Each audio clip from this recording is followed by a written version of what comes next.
It's Friday night in the Matsu Valley, and what better way to spend it than right here with us? Charlie Fellows, Dylan Simmons, the voices of your Matsu Miners, who are ready to take on the Anchorage Glacier Pilots in their never-ending quest to get back in the win column and get that momentum that they had this season early on back going again. Stringing chances together and driving runners home, but they can get off to a start here. Instead, that's going to be on the ground to second. Bobbled by Dylan Marks. Throws on to first anyway, but he throws it into the dugout. Kyle McCausland is going to come home without a throw. Another defensive mistake, and this time the Miners take advantage. They get on the board, 1-0 in the first. Get update on that score as soon as someone does score, but the Bucks discovering as that's in for strike three. Noah Kendrick, another breaking ball. It has not failed him yet. 3 Ks already. My goodness, that was a masterful breaking ball right there. So the 0-2 to the 5-man in the order. Pitch on the way from Kendrick, and he got the strikeout. Late call from the home plate umpire, but Noah Kendrick, the strikeout specialist, delivers once again, and Matsu preserves the 1-0 lead. We'll see if the Miners can add to it when we come back in the bottom of the fourth. 3 average along with 1-2 count. Here's a line shot that drops down for a base hit. And stopping at third base will be Knight. That's going to be a single for Hefner, and he's now got another hit in this game.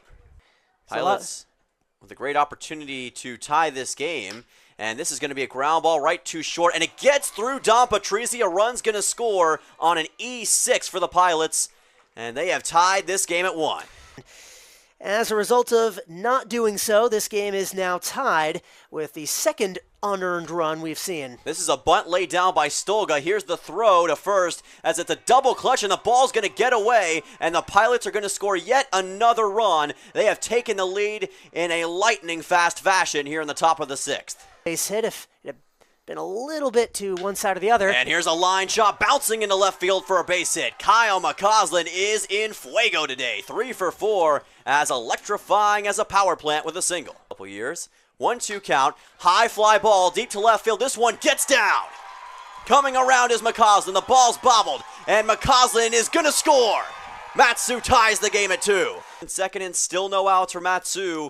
The leading run is in scoring position. Here's the bunt by Wilcox. The throw from the catcher is over the head of Wilcox. Coming home for Matsu is Perez, and Matsu has the lead. Here comes another run for the Miners as the ball gets away, and they score once more. Unbelievable.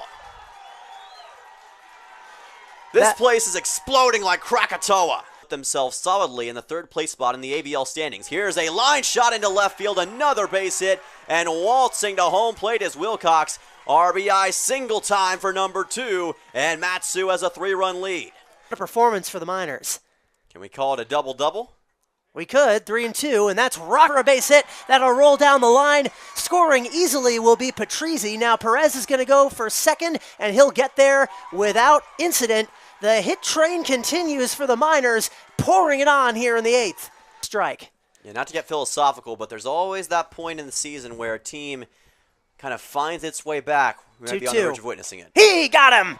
Swing and a miss. 3 strikeouts, or 2 strikeouts, I should say, for Drew Kennan, but 12 in the game for the Matsu Miners.